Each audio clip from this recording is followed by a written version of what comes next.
চুপি চুপি ঘর থেকে বেরিয়ে আসে পলিন। জ্যাককে বলে, তুই যে কিছু দেখেছিস সেটা কারোর সামনে বলবি না, আমাদেরকে বাঁচতে হবে। জ্যাক ভয়ে চুপ মেরে যায়, সে আর কোনো কথাই বলে না। পলিন 999-এ কল করে, পুলিশ চলে আসে। পুলিশ বাসায় এসে বলে, কি হয়েছে, কোথায়, কোন ঘরে অ্যাক্সিডেন্ট হয়েছে দেখাও। পলিন তার বাবার ঘর দেখিয়ে দেয় এবং পুলিশকে সবটা খুলে বলে। পুলিশ ঘরে গিয়ে দেখে দিব্যি তার বাবা ঘুমোচ্ছে, তার মা। রোজারিও পুলিশ দেখে ঘুম থেকে জেগে ওঠে। ক্লান্ত শরীরে সে পুলিশকে বলে, কী ব্যাপার ইন্সপেক্টর সাহেব, আপনি আমাদের বাসায়? পুলিশ বলে, আমি একটা দুঃসংবাদ পেয়ে এসেছিলাম, যাক আপনি ঠিকঠাক আছেন, কোনো সমস্যা নেই, ধন্যবাদ। পুলিশ চলে যায়।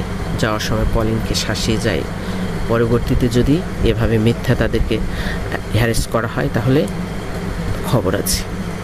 পলিন চুপসে যায়। বাবাকে সুস্থ দেখে মনে মনে অনেক শান্তি পায়। তারপর রোজারিও ছেলেদেরকে তৈরি করে স্কুলে গাড়িতে তুলে দেয় এবং নিজে অফিসের উদ্দেশ্যে রওনা দেয় কিছু না খেয়ে।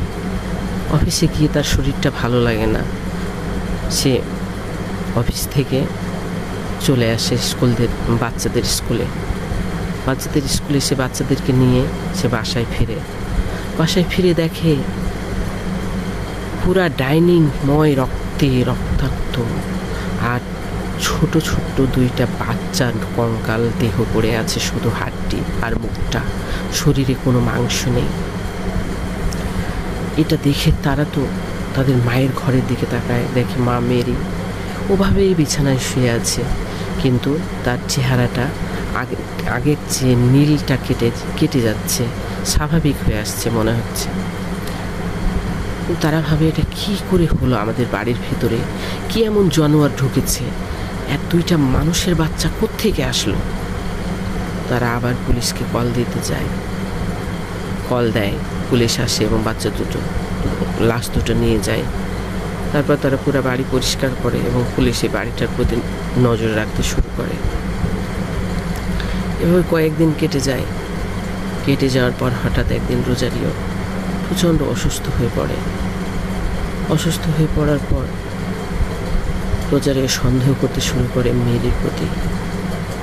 এবং তারপর দিন তারা দেখে তাদের বাথরুমের মধ্যে একটা কি জানোয়ার চেনা যাচ্ছে না, তাকে ছিঁড়ে তার মাংসগুলা খেয়ে ফেলা হয়েছে এবং হাড্ডিটা পড়ে আছে।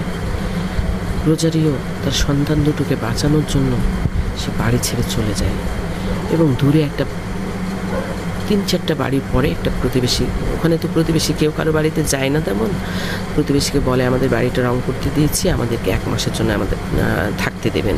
প্রতিবেশী অনেক ভালোবাসে, বলেছে ঠিক আছে, আপনাদের যতদিন খুশি থাকেন। তারপর তারা থাকে এবং বাড়িতে সিসিটিভি ক্যামেরা লাগিয়ে রেখে যায় এবং তারা তাদের মোবাইলে সেটা দেখার জন্য সেই ব্যবস্থাও করে যায় এবং দেখতে পায় তাদের মা একটার পর একটা জন্তু জানোয়ার ধরে নিয়ে এসে খাচ্ছে, আবার বিছানায় ঘুমোচ্ছে। এভাবে দেখতে দেখতে রোজারিও অসুস্থ হয়ে পড়ে এবং সে তার স্ত্রীকে সুস্থ করার কোনো ওয়ে খুঁজে পায় না এবং রোজারিও সমস্ত শরীর গুটি বসন্তে ভরে যায়। পলিন আর জ্যাক কষ্টে তাদের বাবাকে হসপিটালে ভর্তি করে আসে এবং তার একদিন পরে তাদের বাবা মারা যায়। রোজারিও এবং পলিন এবং জ্যাক খুব ভেঙে পড়ে, তারা দিশেহারা, মা নেই বাবা নেই, কী করবে তারা বুঝতে পারে না। তারপরেও পলিন খুব দুঃসাহসী, ডান পেটে ছেলে ছিল, বড় হিসাবে সে তার ছোটো ভাইকে সান্ত্বনা দেয়, ঠিকমতো খাওয়ায় এবং তারা বাড়িতে কী হচ্ছে সেটা দেখতে থাকে। কিন্তু পলিনকে পুলিশ শাসিয়েছে, দ্বিতীয়বার কল দেওয়া যাবে না। এই কথাগুলো পলিন আর বলতে পারে না পুলিশের ভয়ে, তার ছোট মন, সে বুঝতে পারে না, যেহেতু তার বাবা নেই, মনে করে যদি কল দেয় তাকে যদি অ্যারেস্ট করে নেয় তার ছোট ভাইয়ের কী হবে। কিন্তু সেদিন তারা দেখে ক্যামেরায় তার মা তাদের বাগানের পাশে যে বাড়িটা, সেই শয়তান লোকটা ছিল, একটা লোক হিংসা করতো তাদেরকে, সেই লোকটা সমস্ত শরীরকে ছিঁড়ে ছিঁড়ে খাচ্ছে। তারপর পলিন আর থাকতে পারে না, 999-এ কল দেয় এবং বলে প্লিজ আপনারা আমাকে বিশ্বাস করেন, আপনারা আমাদের বাড়িতে যান এবং দেখেন কিছু একটা ঘটেছে সেখানে। তারপর পুলিশ আসে। পুলিশ এসে দরজা ভেঙে ভেতরে প্রবেশ করে এবং দেখে সত্যি তাদের সেই প্রতিবেশী জ্যাকলিন মৃতদেহ পড়ে আছে, তার শরীরে একটু মাংস নেই, শুধু মুখটা মাথাটা আছে। তারা সেটা নিয়ে যায় এবং জ্যাকলিনের স্ত্রী, তার নাম ছিল জিনিয়াকে জিজ্ঞেস করে তার স্বামী সম্পর্কে।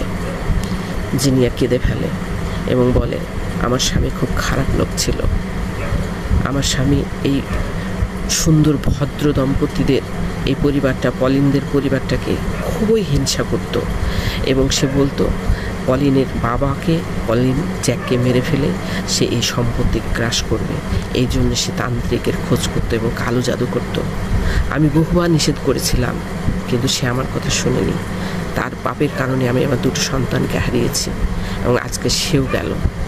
আমি আপনাদের কাছে গোপন করব না কোনো কিছু। আমার স্বামী আমি বহুদিন তাকে, যখন পলিনের বাবা মা আমাদের বাড়িতে ঝুড়ি ভরা ফল দিয়ে আসতো, সে হিংসায় ফলে হাত দিত না, সেগুলো ফেলে দিত, বলতো আমি ফলের বাগান চাই, ফল নয়। আমি বলতাম, দেখো, মানুষের প্রতি এত হিংসা বিদ্বেষ পোষণ করো না, এটা ভালো মানুষই নয়। সে আমার কোনো কথাই শুনতো না, আরও আমাকে রাগ দেখাতো।